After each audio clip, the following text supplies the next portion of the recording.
মোমবাতি অন্ধকার মহলের দানব। চাঁদহীন এক রাতে গ্রামের বাইরে দাঁড়িয়েছিল পুরনো ধসে পড়া এক মহল। লোকজন বলে ওখানে বহু বছর আগে এক দৈত্য রক্তেশ্বর বন্দি করা হয়েছিল। কেউ সাহস করে কাছে যেত না, কিন্তু দুই সাহসী মেয়ে মীরা আর লীলা কৌতূহল সামলাতে না পেরে মহলের দরজাটা খুলে ফেলল। ভেতরে ঘন অন্ধকার, বাতাসে পচা গন্ধ। হঠাৎই এক পাথরের দেওয়ালে লেখা দেখা গেল রক্তমাখা অক্ষরে, যে আমার নাম ডাকবে সে ফিরে যাবে না।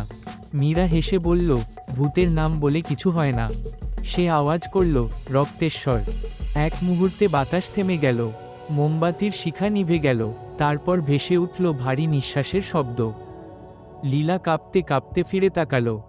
মীরার চোখ দুটো রক্তলাল, মুখে নখের দাগ, আর পেছনে ছায়া থেকে বেরিয়ে আসছে বিশাল এক কালো দেহ, লাল চোখে জ্বলছে আগুনের মতো। রক্তেশ্বর ফিরে এসেছে।